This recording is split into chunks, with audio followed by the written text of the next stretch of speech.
유럽 축구가 하나둘씩 막을 내리고 있습니다.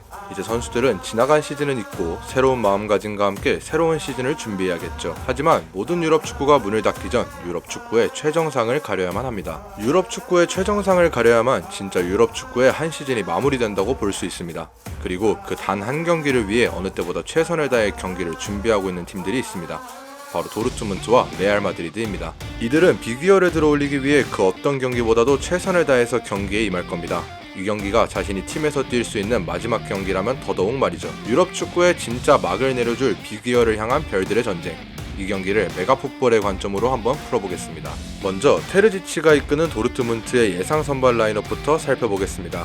눈에 띄는 부상자가 없는 도르트문트이기 때문에 챔피언스리그 4강전 파리 생제르맹과의 경기 선발 라인업과 동일하게 출전할 것으로 예상됩니다. 기존의 4-2-3-1 포메이션이 예상되며 견고한 수비를 바탕으로 파리 생제르맹을 상대로 무실점 경기를 펼쳤던 라인업이 그대로 출전하여 레알 마드리드를 상대할 것으로 보입니다. 안첼로티가 이끄는 레알 마드리드의 예상 선발 라인업입니다. 기존의 4-3-1-2 포메이션을 들고 나오는 레알 마드리드이지만 기존의 챔피언스리그 선발 라인업과는 변화가 있습니다. 이번 챔피언스리그에서 환상적인 모습을 보여주었던 루닌이지만 결승전 장갑은 부상에서 돌아온 쿠르투아가 낄 것으로 보입니다. 중앙 수비에는 나초 대신 밀리탕이 출전할 것으로 보이죠. 그리고 크로스 발베르데와 함께 3미들의 한 자리를 맡았던 추아메니가 발부상이 의심되는 상황이기 때문에 카마빙가가 그 자리를 대체할 것으로 보입니다. 도르트문트의 마지막 챔피언스리그 결승전은 11년 전인 2013년입니다. 결승전에서 바이에른 뮌헨을 만나 2대1로 패배하며 준우승을 차지했죠. 이때 당시 챔피언스리그 결승전이 펼쳐진 곳이 웸블리 스타디움인데 공교롭게도 이번 시즌 챔피언스리그 결승전 또한 웸블리에서 펼쳐집니다. 그때 당시에도 웸블리에서 패배를 맛봤던 로이스가 도르트문트에서의 마지막 경기를 웸블리에서 치르는 것 또한 운명의 장난인 것처럼 보이죠. 이번 시즌 리그 5위로 마무리하며 아쉬움을 남긴 도르트문트는 챔피언스리그에서만큼은 강한 모습을 보이고 있습니다. 최근 11경기에서 7승 3무 1패, 단 1패만을 기록하고 있으며 그중 6경기를 클린시트로 마무리하였을 정도로 수비적으로 매우 견고한 모습을 자랑하는 도르트문트이죠. 공격력 또한 지난 10경기 중 9경기에서 선제골을 기록하였을 정도로 공수 밸런스에서 매우 뛰어난 모습을 보여주고 있습니다. 도르트문트 전술의 핵심은 바로 선수비, 후역습입니다. 테르지치 감독이 파리 생제르맹전에서 보여주었던 맞춤 전술은 매우 인상적이었죠.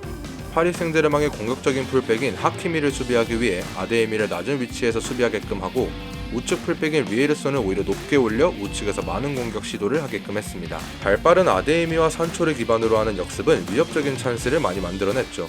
수비에서는 훈멜스와 슐로터백의 경기력이 인상적입니다. 이번 시즌 챔피언스리그에서 114회로 가장 많은 볼 리커버리 횟수를 보여주고 있는 훈멜스를 중심으로 슐로터백 또한 77회의 볼 리커버리를 보여주며 견고한 수비력을 보여주고 있습니다. 이들이 상대적으로 빠른 발을 가지고 있는 비니시우스와 호드리그 그리고 벨링엄의 공격력을 어떻게 막아낼지, 이에 따라 발빠른 이선 자원들을 활용한 역습을 얼마나 효과적으로 만들어낼 수 있는지가 도르트문트의 승리의 관건일 것으로 보입니다. 레알 마드리드는 늘 챔피언스리그 우승 후보로 손꼽히는 팀입니다.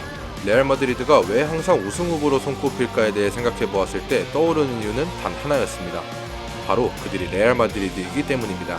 이 이유 말고는 딱히 떠오르는 이유가 없더라고요. 레알 마드리드가 챔피언스리그에서 도르트문트에게 마지막으로 패배한 건 바로 2014년도입니다.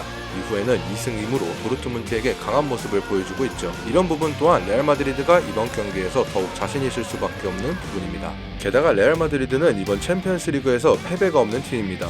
결승전까지 올라오는 동안 12경기를 치루었는데 8승 4무, 그야말로 미친 경기력을 보여주고 있는 레알 마드리드죠. 결승전에 승리하며 우승을 차지한다면 레알 마드리드는 챔피언스리그 첫 무패 우승팀이 됩니다. 레알 마드리드 또한 이번 시즌 선수비 후역습으로 많은 재미를 봤던 팀이지만 기본적으로 로우 블록을 형성할 것으로 예상되는 도르트문트이기 때문에 레알 마드리드는 지공 위주의 플레이를 주로 할 것으로 예상됩니다. 그렇다면 중원에서 토니 크로스의 영향력은 더 극대화될 것으로 보이죠. 바이에른 뮌헨전 토니 크로스의 경기력을 보며 다들 놀라셨을 겁니다. 먼저 아래에서 자리 잡고 수비하는 뮌헨은 토니 크로스의 패스 한 번에 무너져 내리는 모습을 보여줬죠. 물론 도르트문트가 챔피언스리그에서 보여주고 있는 수비력은 실로 대단하다고 볼 수 있습니다. 6경기 클린시트라는 기록은 이번 시즌 챔피언스리그에서 가장 많은 기록입니다. 게다가 파리 생제르맹의 막강한 공격력을 2경기 연속 무실점으로 막아낸 도르트문트죠. 하지만 이 기록에는 약간의 오점이 있다고 볼 수도 있습니다. 무려 6번의 골대를 맞추며 골문 앞에서 너무나 많은 기회를 놓친 파리 생제르맹인 것입니다. 하지만 레알 마드리드는 다릅니다.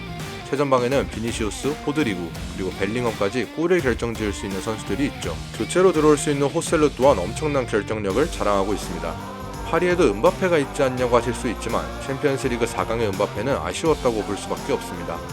주어진 기회를 얼마나 득점으로 전환시킬 수 있는가가 레알 마드리드의 승리의 관건이 될 것으로 보입니다.